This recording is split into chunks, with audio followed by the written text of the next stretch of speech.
She is a Somali mother.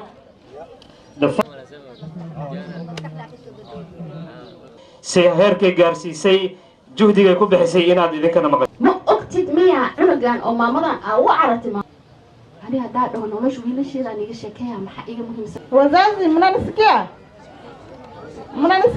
and they need affirmative action. And therefore we were having a campaign called Don't Hide Me, usinifiche haiqarinina. That the kid is talking to the society.